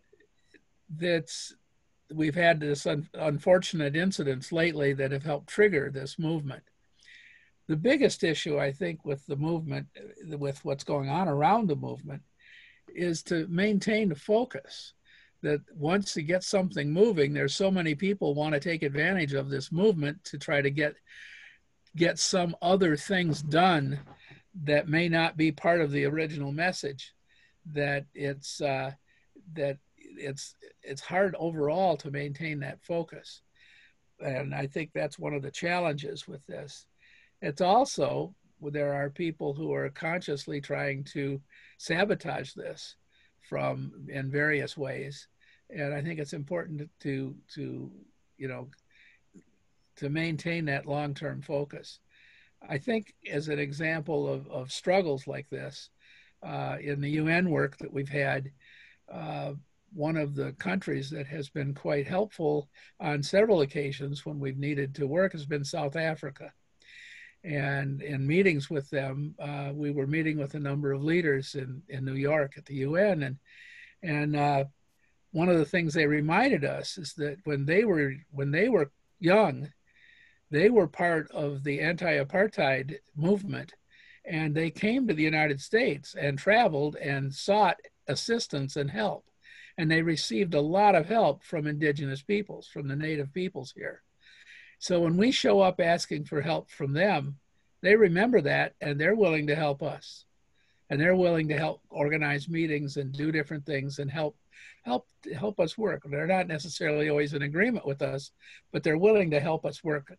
And it's that kind of thing that we're building here, is that we're all in this to help each other. We all have, there's a common root in the problems that exist, and we need to be supportive. I think all people of color need to be aware of the issues that are going on. And I'm really pleased by this movement. I'm pleased by the fact that this is creating a political atmosphere in which many things are happening that might not otherwise have happened right away. I think of one example here in the US, we've been fighting mascot issues on indigenous peoples, and the Washington Redskins football team has dropped their name and is now just the Washington football team. And we've been fighting for 30 years to get rid of this terrible slander on indigenous peoples. Well, I don't think that would have happened without the support of the Black Lives Matter issues and with the Black players that were there and others. And it created this whole Black Lives Matters movement, helped create an atmosphere in which a lot of things are happening that are really positive.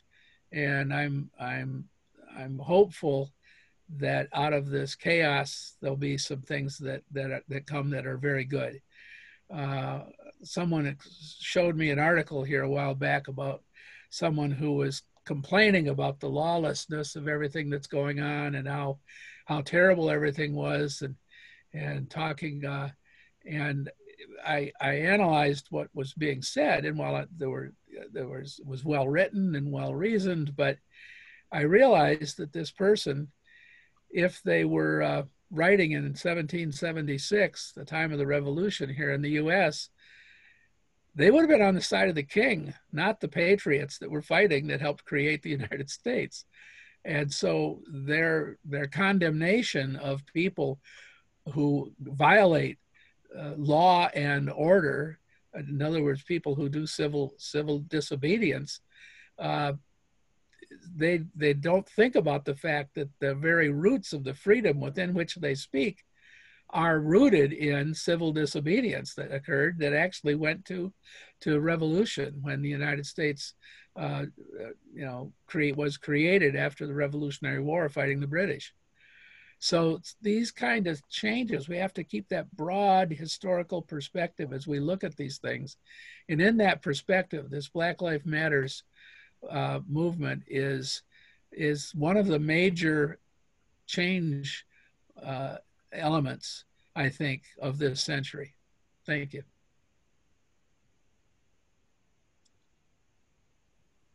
Thanks, Frank. I assume that was the last question.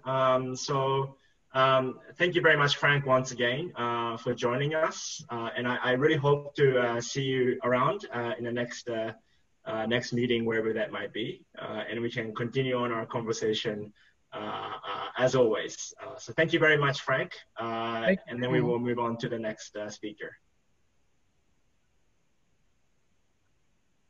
So moving on, and I think this will be the last speaker of the day, if I understand correctly, is Tarsila Rivera-Zia.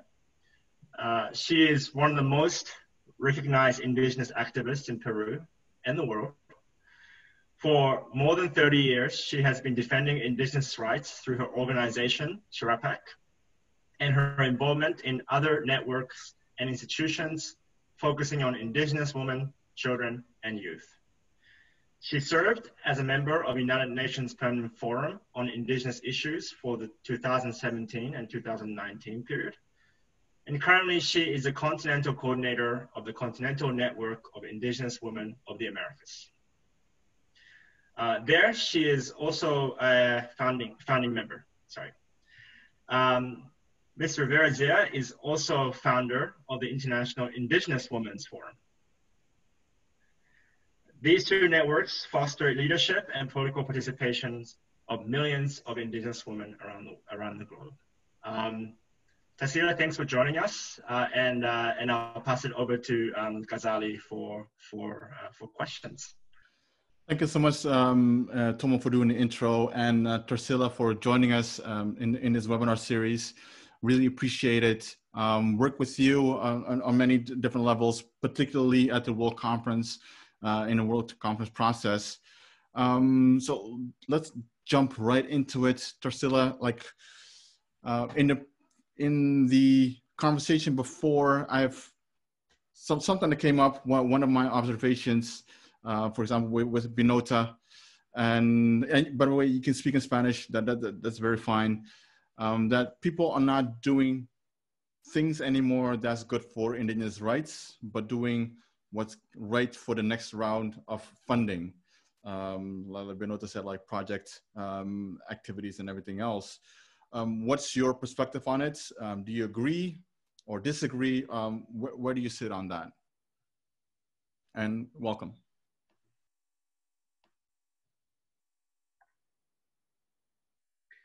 Thank you, Ghazali.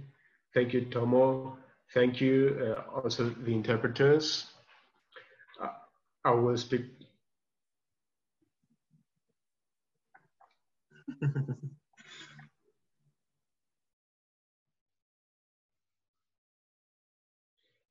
As you all know, I come from a generation, from a time where convictions and ideas about fighting for the rights of the indigenous peoples. I'm talking about before the 80s. I'm 17 now, so when I was your age, I was trying to look from the local perspective to the global perspective. So I can tell you that in that context, there were no funding, there were no scholarships, there were no means to participate in the movement. So in that at that time, that experience gave you some force, some strength to fight for the rights, no matter what opportunities there were. But nowadays context is very, very different, because one thing we have to take into account is that every generation has had an important role, and I think that the new generation has a lot more of challenges, because they must try not to prioritize only the individual focus and not only the funding. And that's a great challenge, because if we or the new generation lose the perspective, the fundamental fighting for the rights perspective, we will easily find ourselves in a scenario in where many individual groups are competing against each other for the funding, for the different opportunities. So I see it as a great challenge for this next generation.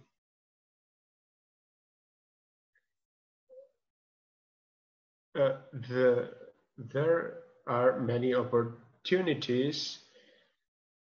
And what you need to know, the new generation needs to know, is that we haven't got anything easily. Everything that we've conquered has been a great struggle. So we have to value everything that we have nowadays. I think that the new generation that really knows better the system, they know more languages, they know the structure of the states, but they also have that big challenge of trying to develop more strategies of the appropriate exercise of the new diplomacy, as it's called nowadays. So they have to think how to use the existing mechanisms, the existing tools, to obtain results that benefit all of us. And we are seeing that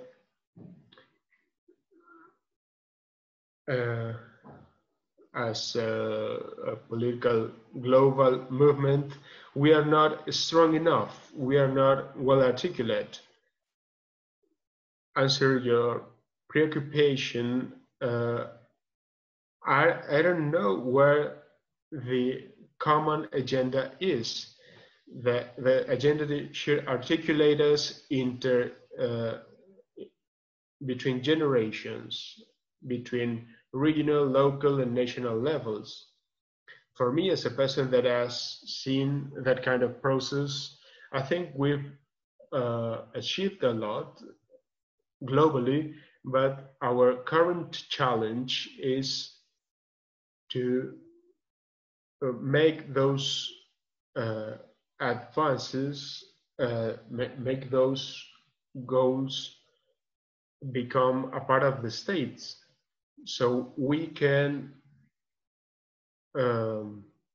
make sure that our peoples survive and our cultures survive, and that the diversity is always well respected in all countries via the recognition of political rights. I am 70, but I have still the same energy, the same conviction. I still think that there will be new strategies that work better, but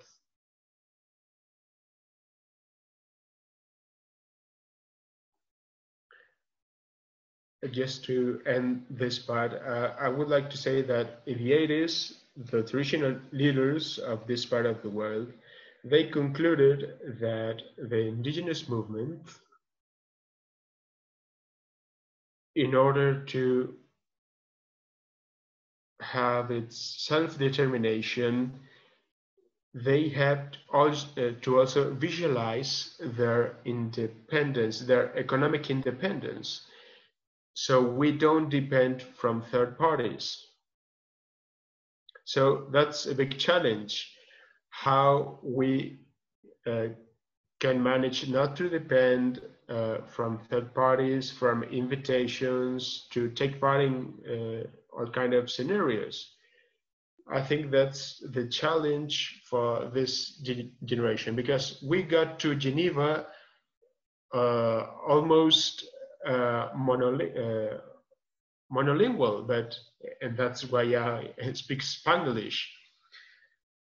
But we do have other tools, and that's why I want to congratulate you, because you use these new tools very efficiently, and it should be very efficiently used to articulate ourselves and to use our abilities as advocates for our rights with a global perspective.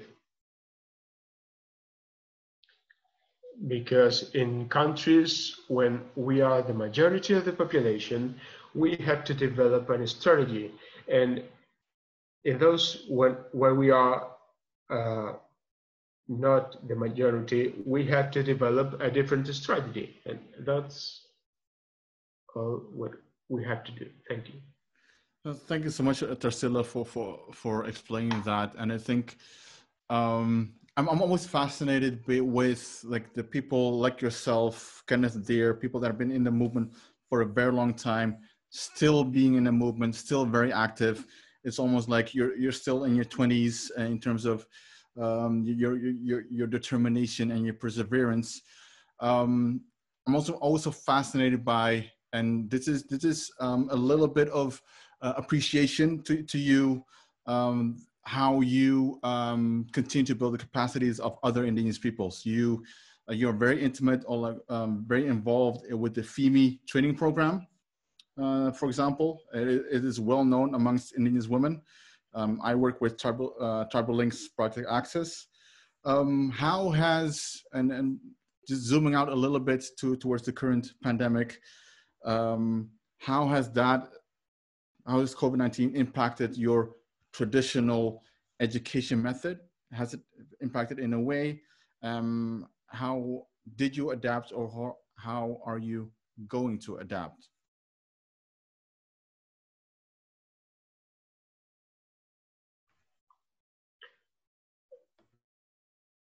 That's another big challenge because, as you know, from almost 408 million peoples that we are in the world, we are out the public politics. I mean, the state have not founded our places. We have not so much connectivity, for example. So it's a big challenge. For example, if the state imposes a virtual education, our children from the rural areas would be excluded. And another challenge is without access to the means of information, how can we communicate with each other if the state imposes the social distancing? We don't have the same access to the local markets, for example. So all this has some impact, and not only in what has to do with the communication, but also with the economic welfare of the different communities, because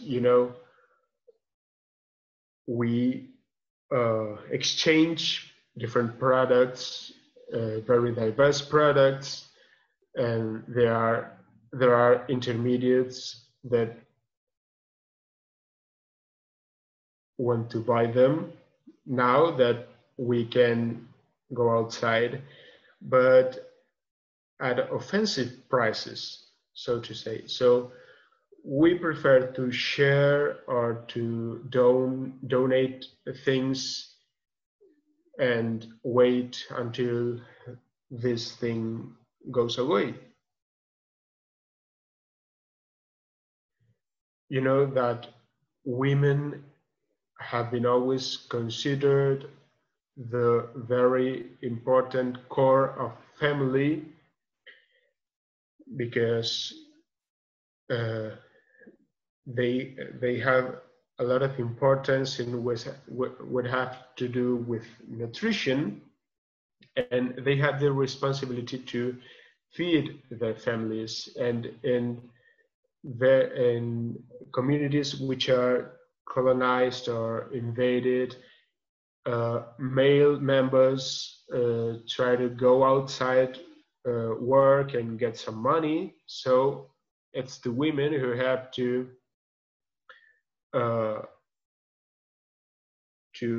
manage to get on.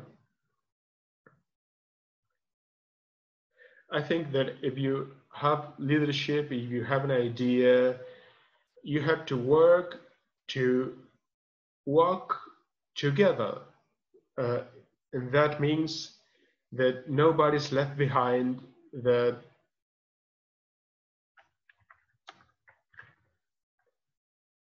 you know, all the initiatives that I have all through my life was to work together with other communities. For example, in Peru, what we have now is a women institution, but it took us almost 15 years to sort of create this institution to nowadays be able to speak up and say that indigenous women have rights to have individual rights and collective rights. And the priorities are rights to land and territory, and not to be in any way part of any kind of violence.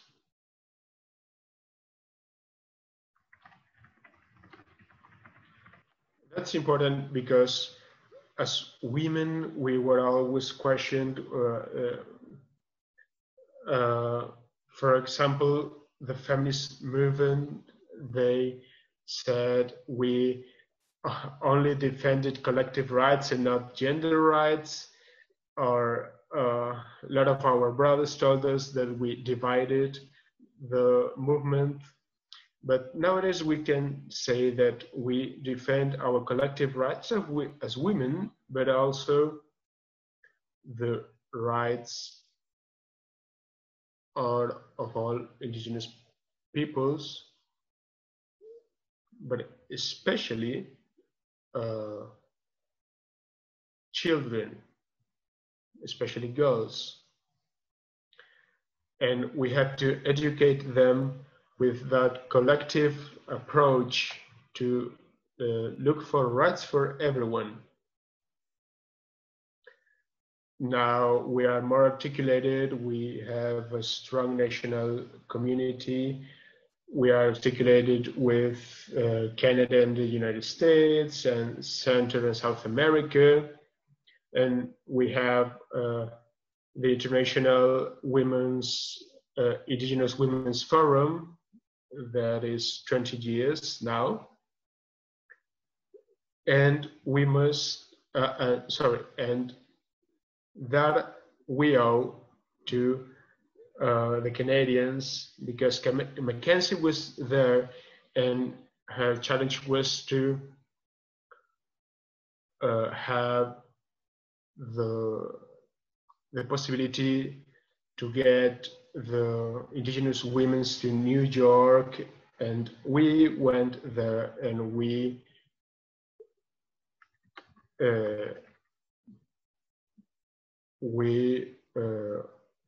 made a lot of changes. So we've worked very strategically, we've worked with diplomacy, and the question is where we can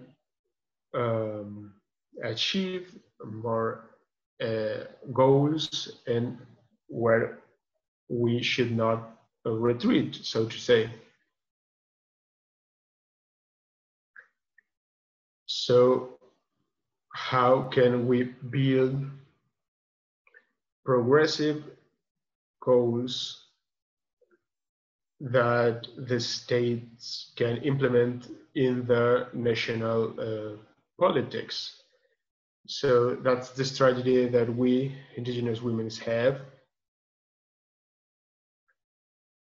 And of course, the defenders of collective rights must not be persecuted,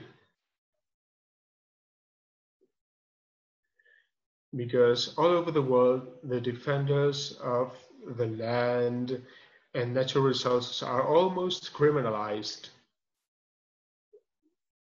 But what is the main tool that we can use to fight against that. Articulation.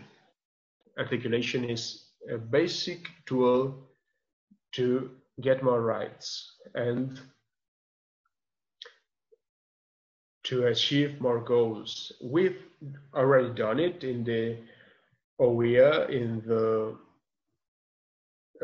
in Southern America. And well, now it's your turn, you that are more professionalized, and also we that have more history behind. Thank you. Thank you so much, Tarsila. And I think you touched upon a very important point that I would like to expand a little bit more on, which is strengthening indigenous leaders in terms of representation and accountability. You have been in the movement for a very long time. What are the things, it could be personality traits or mindset maybe, that you find very important that indigenous potential, the next generation indigenous leaders should have, so that they are strong in representing indigenous peoples and are accountable to their peoples?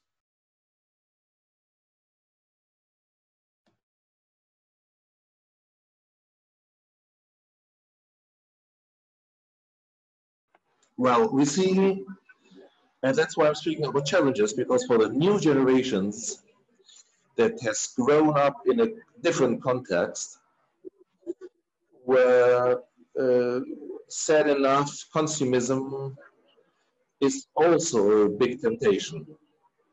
And the facilities for passing from being a part of a religious people that doesn't have all the possibilities or access or to economy, it's quite easy there to be tempted, for instance, by a very well-paid job. And so eventually enough, if you don't have enough formation, if you don't have the training about your feeling of pertaining and your role as a member of an indigenous community, then it's very easy that the gap opens and this connection gets lost. And so the challenge there that the new generation that has opportunities should not break the link with their community. Nobody forces you, as it happens with us too, that the new generations of leaders gets back to the communities and gets back to live in sometimes terrible conditions, and that again have to walk without shoes, because in the Peruvian Amazonian basin, for instance, in our region, very often we do walk without shoes. But the new generation wants to have shoes on their feet. They want to have trousers. They want to, well, they need all these things, and for them it's natural. And it's just also that they want these things. So the challenge is, if I get the opportunity as a young indigenous person, professionally, I mean, in a job, in a job where I have some certain degree of power, I can't lose this opportunity with regard of the individual point of view. What I mean to say with this is that you need always to have this clear conscience of three things we always have tried to respond to. Who are we? Where do we come from? And where do you want to get to?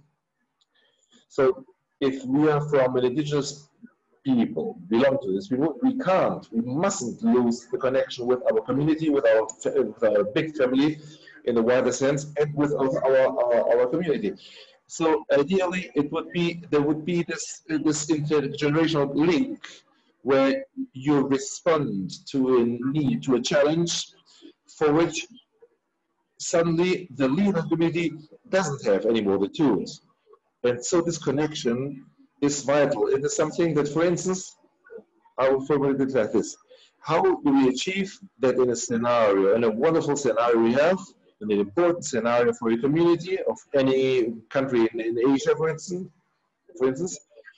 how not to break the heart of these persons because they are going to have a road, for instance, built on the territories.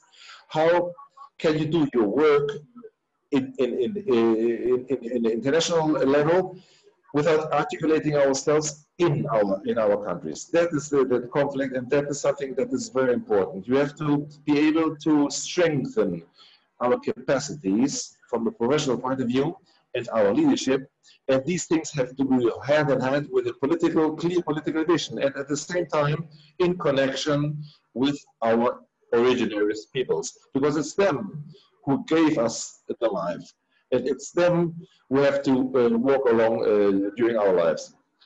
Of course, there are many threats in our region, for instance, specifically in Latin America. We see that the interests of different political parties, political interests that want to co-opt people, persons, maybe men or women, and then, well, they pull this person out of the community, and if the people that are now challenged don't have the psychological strength, then they start to belong to this party, and then they lose the link, and they lose the capacity of strengthening our community. So what they lose using our vote. And once they accede to power, they forget the compromises and the promises they gave to the people. And so what I want to say with this is that in these kinds of spaces, we need, or we should, try to be able to read the scenarios depending on the regions and to construct little by little common agendas. Because before the 80s, the Indian movement that arrived at United Nations was articulated by regions with political leaders who were very clear, who arrived at United Nations saying, we are not the minorities, we are no minorities, we are not ethnic groups, we are peoples. And as peoples, they use the United Nations Charter strategically, and they succeeded. And so we have to add, we have to strengthen, and we have to know that the economical or financial resources are means, not the goal. And so, of course, we need this means, and we know that we're going to get help because of a sincere solidarity to help us and to join us in our strength, in our battle. But there are others who want to get our heads around, and so we have to be careful with these people who want to get us confused. So we have to see. Well, as we say in Spanish, of course, it's an expression we don't have in English, but in Spanish, you have to see the teeth of the horse that has been given you as a gift. So you have to see what is in the sack. Because if you don't have any, apparently you don't have any teeth, it's better not to get any gift because I'm not be able to swallow it. That's what I want to say. I think that's a very good. Thank you so much, Tarsila. I think that's a very, very important and very point that you made. And I also like this the saying in Spanish, and it sounds in English as well as it is in Spanish. So thank you so much for sharing that. We're coming all towards the end of the webinar series. Is there anything that we did not touch upon that you want to talk about that that there's or want in these people to think about in terms of diplomacy or in governance?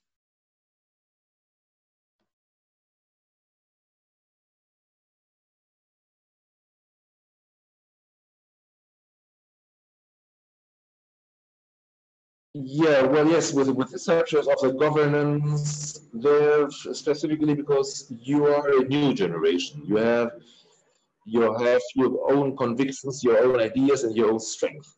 We, in the countries, we have, let's say, 3 scenarios. The scenario of the traditional community, the scenario of the urban spaces where many of our people had to migrate because they didn't have the favorable conditions in their communities. And the third one would be the international scenario or global scenario where we were also being stratified as people, indigenous peoples. So we have some sort of higher class, middle class, and low class or poor class in this indigenous surroundings. So for me, in order to have a governance system that is clear and strong, we need to have a good or proper articulation amongst all us without treading on each other's toes, without leaving nobody behind. And how to combine the fight for indigenous people's rights for these brothers and sisters who are still in the community, defending their territories, giving, insufflating life into it, and having, using the resources we need for life and for health and for prosperity. And then on the other side, these professional generations that are in the cities or in other scenarios. But I mean, finally we have to see that it is, we need to strengthen this system. It has to bring us, so better to say, that we are finally, that we have the right, recognized rights, and that we have this dignity, men and women. We need this dignity. Nobody else has to feel like being out or outcast in local scenario, because we have achieved already the legitimization of our existence, acting in different scenarios during the last 70 years. But what we need now is to be able to strengthen ourselves internally, and to make this last effort of articulation and not of competition amongst each other, not for the scenario or not for resources. We need this effort. How we are going to do it, I don't know. There are going to be lots of initiatives, but anyway, we have to start working it. It's at least the idea is important of saying, knowing what we want to be in the future. We don't to be the non-seen or the invisible ones in the statistics. We want to be visible. We want to show up. And we want the politics of our countries include us, with our characteristics, with our own features, and that the economical resources, the opportunities that exist, include us too. We pay our taxes. We contribute to the state. So why the state shouldn't include us? I mean, the new diplomacy has lots of challenges, my dear brothers. That's what I think.